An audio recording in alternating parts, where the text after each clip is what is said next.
Good evening, folks, and welcome to Admissions Live, the weekly web show for college admissions professionals. We are part of the Higher Ed Live network that is made possible by ED Universe Media. Tune into Admissions Live on Tuesday nights at 7 p.m. Eastern Time on higheredlive.com, and you can join the conversation using the Twitter hashtag HigherEdLive. I'm your host, Ashley Budd. You might know me as Ashley Hennigan, but I have been on hiatus to get hitched, so I am back now. And tonight I'm joined by Chris Harris, who's Senior Assistant Director at Marlborough College. And we will be chatting in just a moment about this past week's National Association for College Admission Counseling's annual conference. But we can't do that without first giving a shout out to the sponsors that make Admissions Live possible.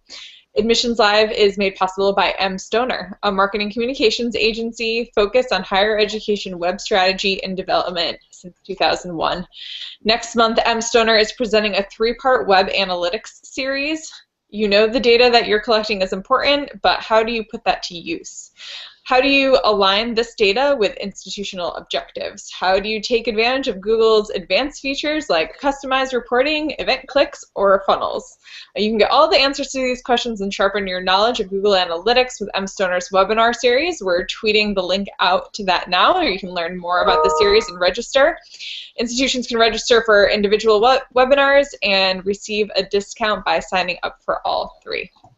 Admissions Live is sponsored by Zinch, a service of Chegg that helps colleges and universities save time and money while connecting them with best fit students during their college search. Zinch partners save up to 90% of the recruitment cost associated with generating a single enrollment for their institution while putting students first in the recruitment outreach. You can email outreach@zinch.com or tweet @socialadmission to get in touch with your institution's dedicated Zinch representative today. Admissions Live is also made possible by Welcome to College, where college visits are made simple. The mission at Welcome to College is to help students find colleges where they will flourish. The team at Welcome to College believes it's all in the visit, and they've created free web and mobile applications to plan, rate, share, and compare the entire visit process. Parents and high school counselors can create an account to share their impressions too. Go ahead and check out the new partners page at welcometocollege.com today. All right, so I'm ready to get all the scoop from Chris's whirlwind trip to Toronto. But first I want to give him a chance to introduce himself. Chris, welcome to the show, and tell me how you found your way to Marlborough College, and then how you found your way to Toronto last week. Hey Ashley, thanks for having me. So I've been in higher ed for about 3 years. I started out working as a tour guide in the Office of Admission at Champlain College. After I graduated in 2011, I moved on to Clark University, was there for about 2 years, and then moved to Marlborough, moved back to Vermont. And I've been with Marlborough for about 2 months. And in terms of how I ended up at Toronto, or at NACAC in Toronto, it was kind of an interesting story. Our office is relatively new, and our new dean started a week and a half before NACAC. So it fell to me to go to be the one representing Marlborough at the conference.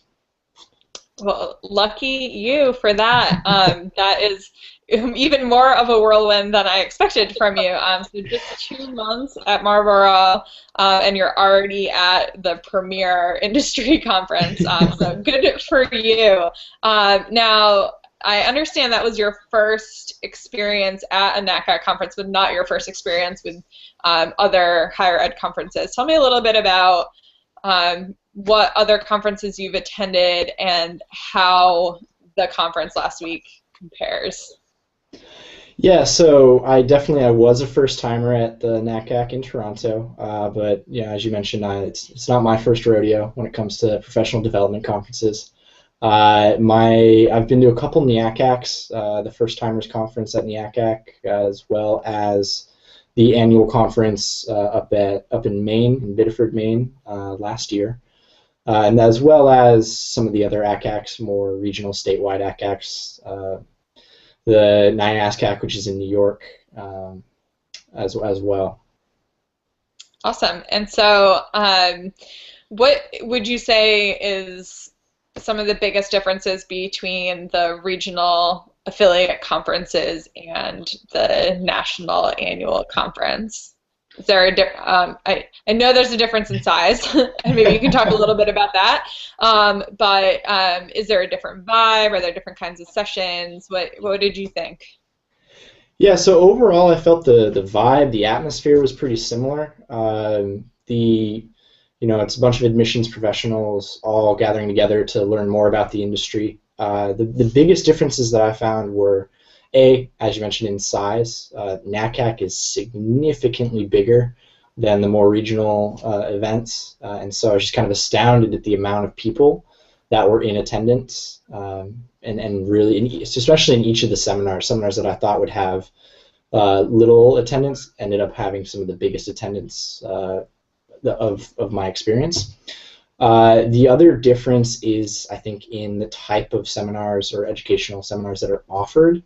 I find the regional ones are a little more tailored to newbies, to first timers, to people that have only been in the industry 1 to 2 years, whereas the NACAC seem to be tailored more towards your associate deans, your dean, your directors, as well as your deans of admissions. Yes, I have felt that similar vibe when I attended last year.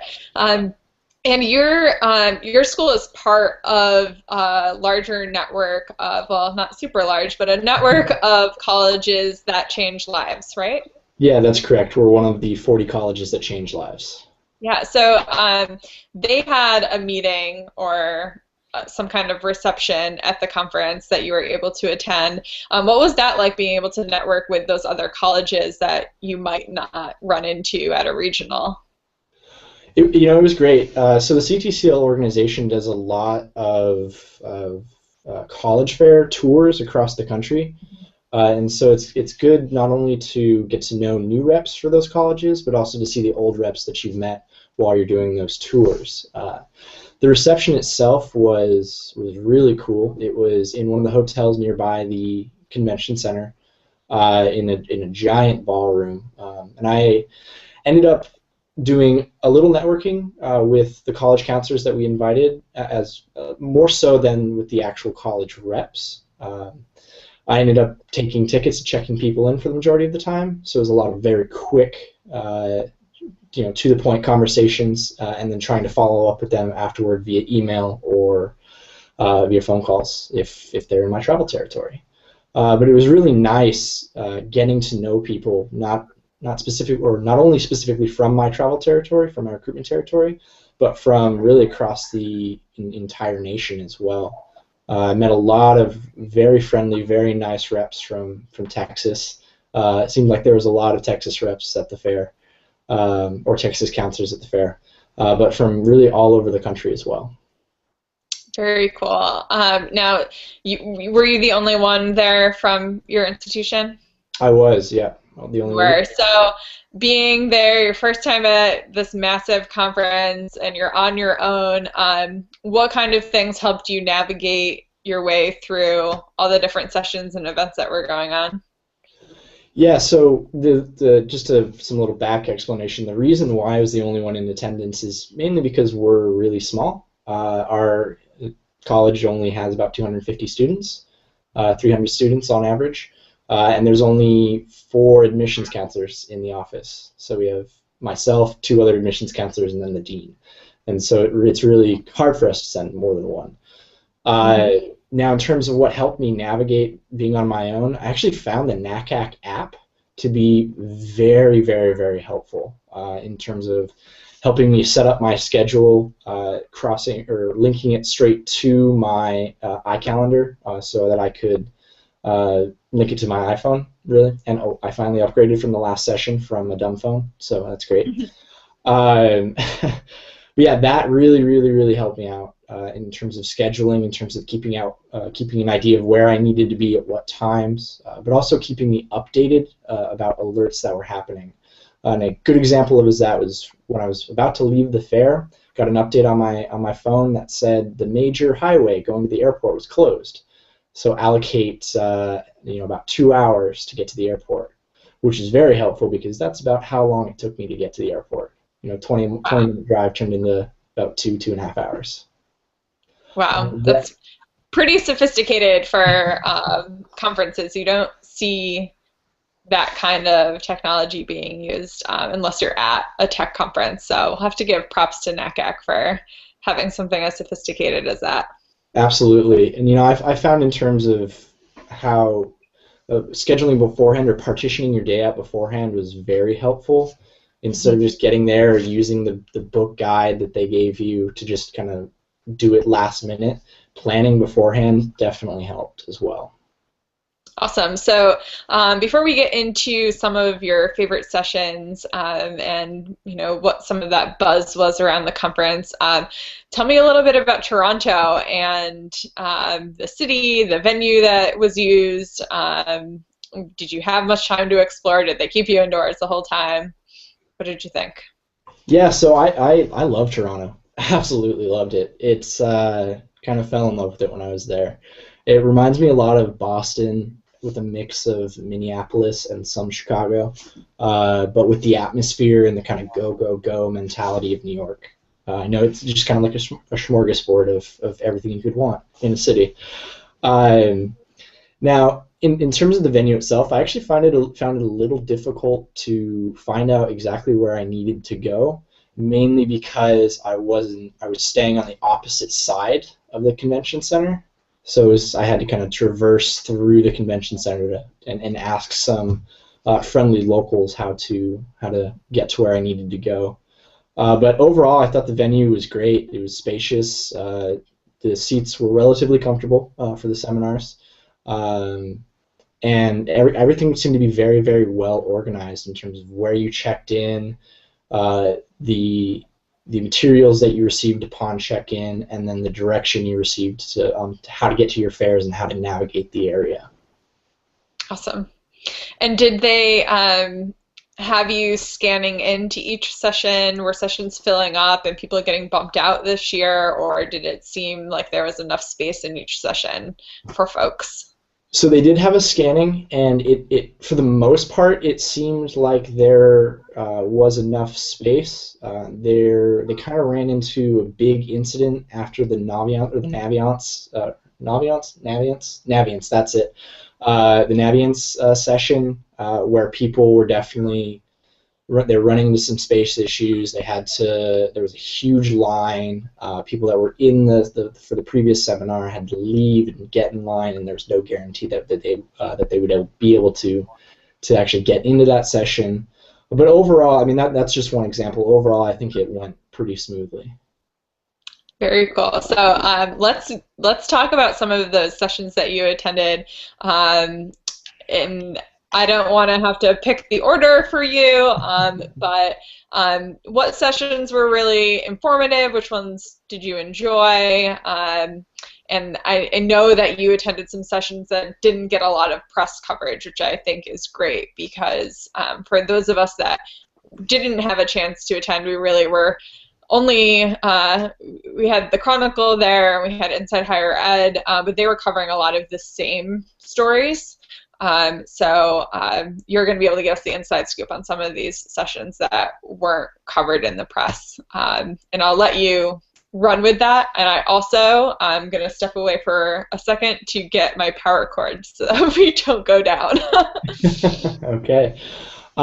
So for me, the most informative sessions, or it was actually a tie between the partnering with community colleges, the transfer success, and supporting young admissions professionals.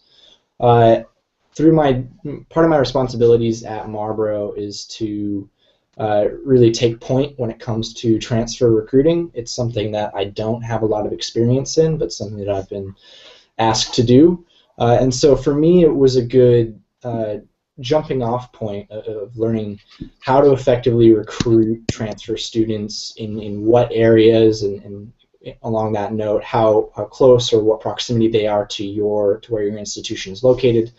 But it also gave me a good idea of how to build and maintain articulation agreements, especially when the curriculum that defined those articulation agreements in the first place changes. Just really kind of how to kind of go with the flow and being flexible and open to the change that does happen after year after year. In regards to the supporting young admissions professionals, as I said, our office is new, and so the 2 out of 4 of us are alumni of the university, not myself, but 2 others of the other counselors. And for me, it was a good, again, a good way of learning how to affect. And in my position, I'm the middle manager, I guess. It's kind of weird when you only have 4 people in the office, but you know, it was good for me to learn how to effectively manage people that are counselors that are new to the industry, that may not have been involved in the admissions office when they were a student, and how to help them build the necessary skills that will enable them to be successful in everything from planning travel, physically doing travel, reading applications, managing their time between their primary, secondary, and tertiary job responsibilities, and then maintaining how to maintain projects over the summer so you stay active and engaged. Awesome. So it sounds like that was a good crash course for you, and that they actually gave you some tangible resources in the session, which there's not much more you can ask for than that. What other things? I know you were at the Naviance session, so we're going to want to talk about that. Was there any other sessions that really stood out? Yeah, the Google session seemed to stand out in my mind, mainly because I was interested to see how they were going to continuously improve the Google Plus product, as well as the Google Hangouts feature, which we are using right now. And what I was really, really excited to hear was that they were developing a Q&A feature, a question and answer feature for the Hangouts, so that viewers could actually participate in the conversation and ask the people that are being filmed to questions live. Yeah, that's something here that we're really excited about too. Going back and forth with different platforms can be confusing for some of our viewers, so looking forward to having everything integrated here. And it was really surprising for me to hear that Google was there presenting, and I believe they were there with Duke, and kind of co-presenting how Duke was using some of the suite of tools that they offer. So I think that's the first time I've heard of one of the major players in Silicon Valley making their way to a NACAC conference. So that's pretty cool. The interesting thing about the Duke case study was the amount, the variety of ways in which they're utilizing Google Plus. Doing it using people's iPhones to do interviews during sports games, to doing alumni and faculty chats where really the entire community gets engaged in this conversation, regardless of whether you're an alumni, a current student, a prospective student, a faculty or staff member. I mean, it really, really was great to see people being creative and using the tool in unique ways. Awesome, yeah. I'll have to see if we can get them to present to us sometime. But I appreciate you giving us the tip and the inside scoop on that. And so tell me a little bit more about the behind-the-scenes look at Naviance. Now, for our viewers that aren't familiar with Naviance, this thing is taking over high schools across America. It's a great tool for high school counselors to keep all of their students who are college-bound organized, to keep all of their school documents that need to be sent to universities in one place, for students to make requests to send those documents out, and then there's a whole component of college search that's built into the system too. So I know that it's a big challenge when it's implemented into the high schools on the counseling side of things. School counselors, there's a pretty steep learning curve amongst school counselors with all different experiences and age ranges and those kinds of things. And it's not something that has a similar interface on the college side. So it's really hard for college counselors to be able to relate to the high school counselors what they need to do and how it all works together. So great that they were presenting so that I think both sides could get a look at what the product is that so many people are using. But what was your take on that? Yeah, so I've actually had the pleasure of using Naviance before. I did an internship when I was still a student with the Vermont Common School in college counseling. And the VCS used Naviance in helping the director of college counseling manage her caseload and myself as well. For those of you who are not familiar with Naviance, I mean, Ashley just gave you a very, very detailed explanation of it. And the only addition I would add is think of it as a CRM software, customer relation management software, just for the high school side of things. Whereas, college you use Hobson's or Slate or Datatel. Naviance is exactly that. So for me, the session was actually more of a recap of what I learned when I was physically using it during my internship. But it was good to see both sides of the desk, if you will, of how, UBC, the University of British Columbia, as well as the high school side of things, how each of them use the software in different ways, and how the data, at least on the college side, how the data is received from, I believe Naviance is a Hobson's company, from Hobson's into their CRM, and how it's uploaded and tied to the profiles that they already have for their students. On the high school side, the thing that most amazes me about Naviance is how seamlessly you can manage everything from recommending schools to giving the students information on where past students have gone, how they did in terms of other students that have applied to that college or university within the context of their school, using scatter plots. Really, really cool. I highly recommend checking out. But then going through the entire process of collecting valuable information like teacher recommendations, transcripts, all that good stuff, and then sending them off to the colleges with really a click of a button. Awesome. And so did you find that Naviance was pitching anything to the college or school counselors that were there? I know that there are some add-ons, especially on the college side, where schools might opt to advertise or send messages to students who might be good matches for them. Did they get into that, or was that left up on the exhibitor floor to talk more business? I didn't notice anything in that regard, but I could have just missed it. Yeah. I know it is, again, a feature you can do, mainly because we do it at Marlboro, or we have in the past, but I didn't notice it during the seminar. It was more kind of an informational how do we use it on both sides.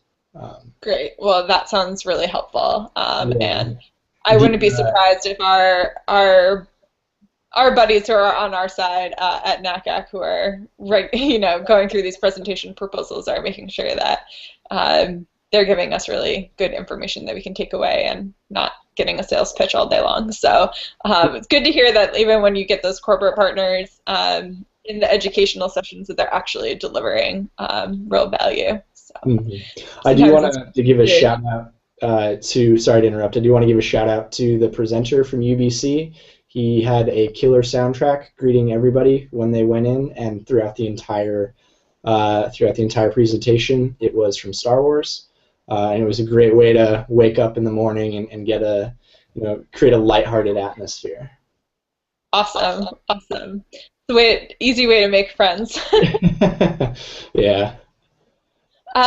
So was there any other kind of buzz at the conference? I know that the press had focused a lot on international recruitment and the discussion of commissioned agents that we see a lot in China. So I'll tweet out a couple of those articles that are out there. Certainly college cost is always a big discussion, whether people actually are coming up with solutions or not. I'm not sure. But what was your sense of what people were really buzzing about in between the sessions, and they're having those kind of side work conversations? Yeah, I think from my perspective, some of the biggest buzz came from the international world of how to approach international recruiting, as you mentioned, focusing on prospect pools as well was another one, of how to effectively recruit using different pools. Everybody knows the admissions funnel, but your prospect pool, your inquiry pool, so yada yada yada. How to effectively recruit those students and create a higher yield, especially when you consider the amount of money that an institution spends versus the amount of return they get on it. Mm-hmm. And then transfers also seem to be kind of a budding topic of conversation of how to effectively recruit transfers as well. Awesome.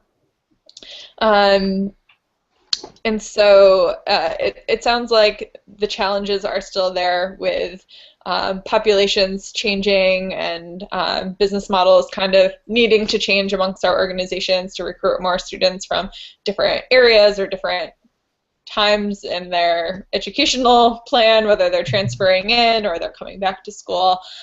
So no big surprises there. Last year, I attended a session from the Common app that got all sorts of, I don't even know how to put it lightly, but there were lots of boos and yelling and arguments in the Common App session last year when they introduced CA4, and now that CA4 is out and it has some issues, I'm wondering if what the sentiment was, or what the feeling was around the Common App chatter during the conference this year. Yeah, it was negative, to put it diplomatically. Some of the sessions, you could definitely feel some hostility and some serious concerns coming from both sides, from colleges and from high schools. Mm-hmm. So definitely overall, I would say it was negative. As a first-timer to the conference, I want your impression of the exhibitor hall that NACAC puts on. What is that thing like? What was it like this year? And how does that compare to other conferences? It's a madhouse. Yeah, it's definitely, there's a lot going on in the exhibitor conference. That was the first time. I mean, I'd always heard about fairs, exhibitor fairs like that, for like car shows, but I never think I'd actually go to one. And I was really kind of blown away by how many exhibitors were there, but how extravagant their sections of the hall were. I mean, yes. Full-on lounges, TVs. I mean, it was great, especially for the CRM exhibitors that were giving hands-on demos of their product. So it was actually great to go in and tinker around and really get that experience. But at the same time, it was a bit overwhelming. Yeah, it is crazy. I'm rocking my Denver swag from Zinch. I had this really nice jacket last year from them, and I was blown away not only with the exhibitor hall, but the receptions that a lot of these partners will put on for their college partners who are attending. And so I know last year in Denver there was like a video game that you could ski with, and there was foosball and all sorts of kind of wacky things. Was there anything wacky at Toronto that we missed out on? Yeah, the kookiest thing I saw was one of the exhibitors had a stuffed bear with a like a flat brimmed hat turned to the side, and it was named Justin Bieber, and they were offering people the opportunity to take a picture with Justin Bieber. There are also like prize the opportunity to win prizes if you got a hockey puck in a small little hole. A bunch of raffles. I didn't see any video games, but I saw a lot, so I could have just not remembered it. Very cool. So just kind of wrapping up some other things that I'm curious about. Was there anything at the conference that you were able to really walk away with and say, this was worth my time. They've given me something that I can implement when I get back to my institution, or not? Yeah, so from the two sessions that I spoke about earlier, the transfer session and then the managing and professional session, got a lot of great advice. Again, really on how to go about recruiting transfer students, especially being someone that hasn't done that side of recruitment before, but also on the back end of how to create an effective office environment.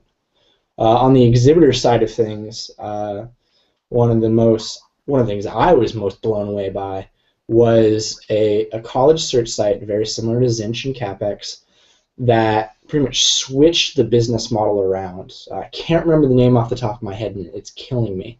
It'll come to me, obviously, once we're done, of course. Okay, well, make sure you tweet it out and let us know. Yeah, will do. But yeah, they created a college search site where the buy-in is from the students instead of the colleges and universities. And so they make the majority of their money through advertising as well as student fees. And then on our side of the desk, we basically get to update our profile. They give us access to the student information that we need for building out our comm flows, free of cost. And that just blew me away. Absolutely blew me away.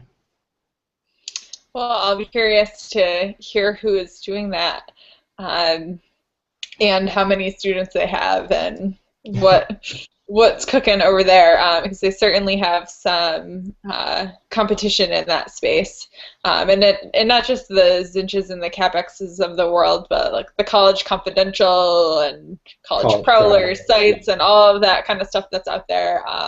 There's so much out there, so but it's good to kind of keep our eyes on all of it so that we know what's hot and what's out. So please let us know about that, we are coming towards the end of our show. Not seeing any pressing questions from our Twitter audience, but I want to thank our folks who are not at a college fair somehow tonight at 7 o'clock and have the night off and have joined us live. So my last kind of closing question to you is, would you recommend this conference to your colleagues for next year? And if you would, who specifically do you think would benefit most from a conference like this?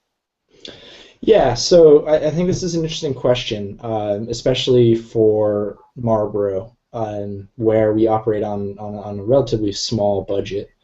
The first thing I said when I got back to my dean was that I don't know if it's worth attending every year, but definitely every other year.